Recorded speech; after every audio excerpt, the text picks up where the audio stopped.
सम्मानित साथियों, नमो बुद्धाय। प्रख्यात सामाजिक चिंतक, लेखक, कवि व सामाजिक संस्था बदलाव के राष्ट्रीय अध्यक्ष आदरणीय रामेश्वर पवन जी बहुजन साहित्यकारों के बीच एक चर्चित शख्सियत हैं। उन्होंने अब तक बहुजन समाज के नायकों व उसके प्रतीकों के ऊपर लगभग 2 दर्जन से भी अधिक पुस्तकों की रचना की है।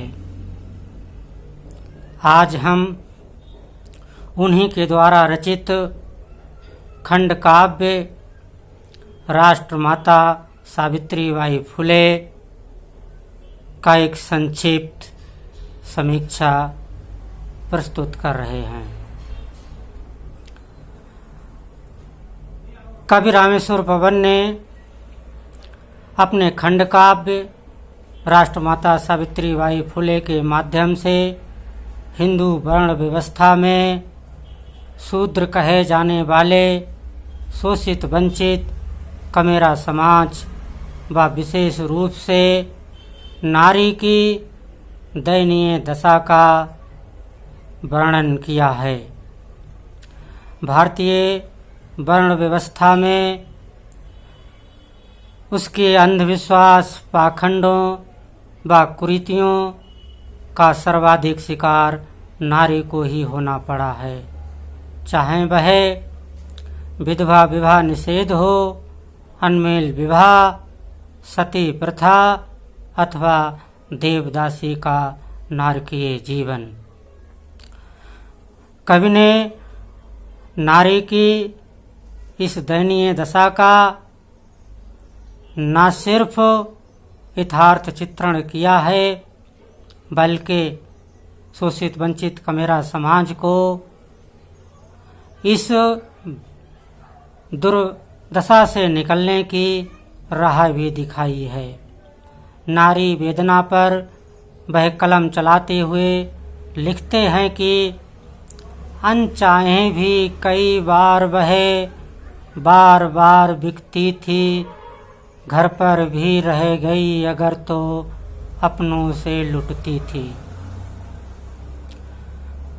नारी को सामाजिक आर्थिक स्वतंत्रता व समानता दिए बगैर एक समता मूलक समाज की कल्पना नहीं की जा सकती है।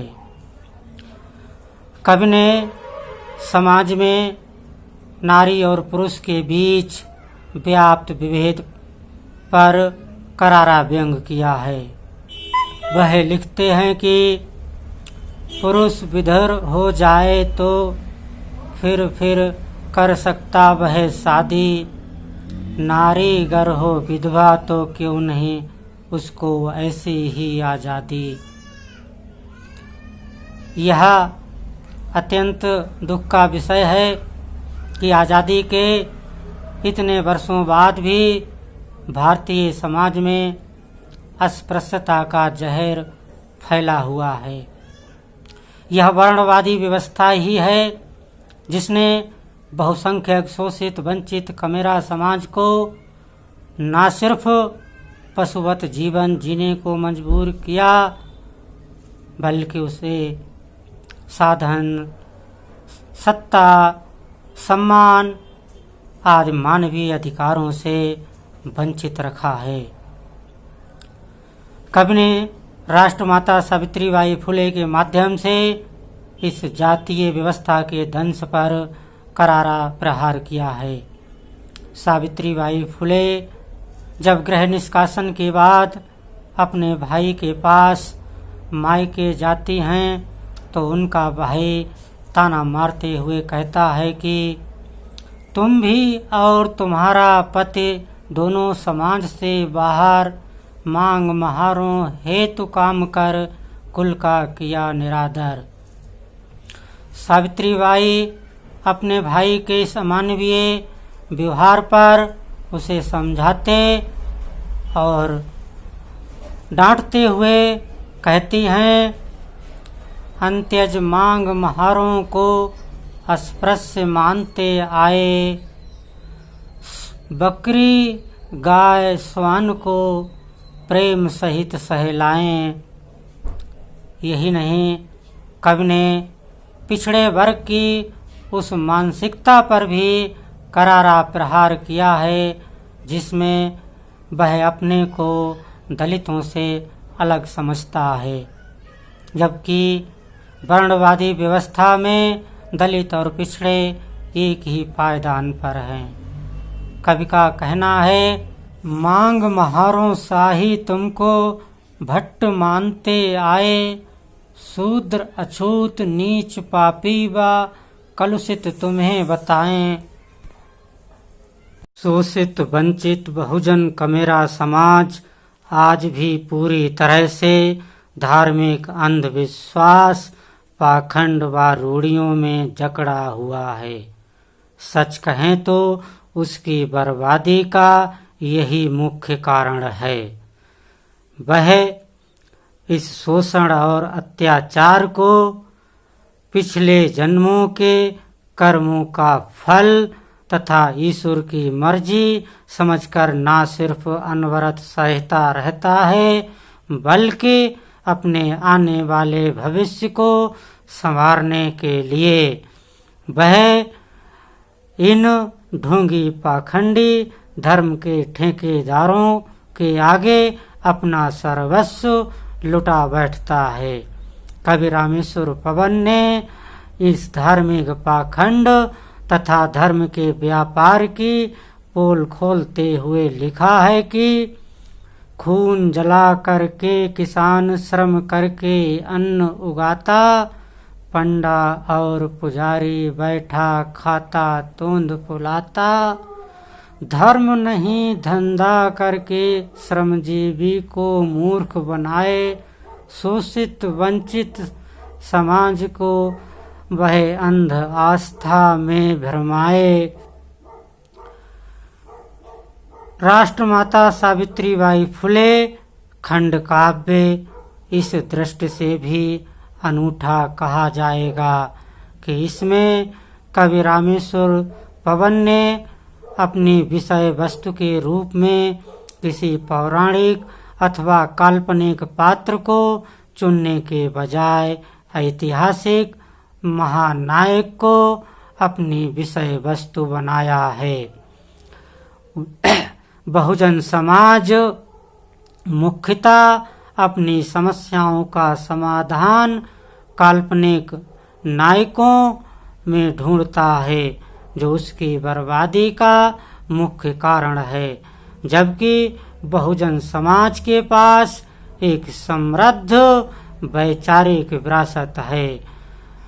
तथागत गौतम बुद्ध, पेरियार, साहूजी महाराज, फुले व बाबा साहब अम्बेडकर ने जो मार्ग बताया है, उसी मार्ग पर चल करके बहुजन समाज अपनी समस्याओं से समाधान पा सकता है।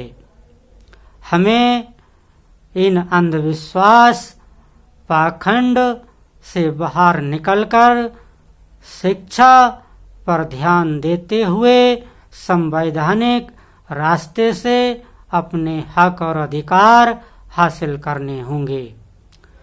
संविधान द्वारा प्रदत्त अधिकारों का प्रयोग कर आज नारी जीवन के प्रत्येक क्षेत्र में पुरुष के साथ कंधे से कंधा मिलाकर आगे बढ़ रही है। गांव की पंचायत से लेकर देश की सबसे बड़ी पंचायत संसद में वह निर्भीकता के साथ बहुजन के मुद्दों पर अपनी आवाज बुलंद कर रही है। कवि रामेश्वर पवन ने इस ओर इंगित करते हुए लिखा है कि नारी गांव से लेकर संसद तक वह सर्वत्र खड़ी है, अपराधों अन्यायों से होकर बेखौफ लड़ी है। देवी देवता पूजा पाठ की निस्सारता पर प्रहार करते हुए वह लिखते हैं, सच में यह निर्जीव देव देवी क्या किसी काम के भय व लोभ दिखाकर ठगते शोषक इसी नाम से शक्ति स्वरूपा मंदिर में ही लुट जाती है नारी। दुर्गा रहती मौन पुजारी बन जाता व्यभिचारी। निष्कर्ष रूप में यदि यह कहा जाए कि राष्ट्रमाता सावित्री बाई फुले खंड काव्य बहुजन समाज की मुक्ति का एक महत्वपूर्ण दस्तावेज है तो इसमें कोई अतिशयोक्ति नहीं होगी। हमें बहुजन समाज के महापुरुषों के सुझाए गए रास्ते पर आगे बढ़कर के ही एक समता मूलक समाज की रचना करने में सफल होंगे। सामाजिक चेतना के लिए निरंतर अबाध गति से कलम चलाने के लिए कवि रामेश्वर पवन को हार्दिक बधाई व आभार। भवतु सब मंगलम की कामना के साथ नमो बुद्धाय। अगर आपने अब तक हमारे YouTube चैनल को सब्सक्राइब नहीं किया है तो कृपया सब्सक्राइब करें और बेल आइकन को दबाएं जिससे आपको आने वाली हर नई वीडियो मिलती रहे।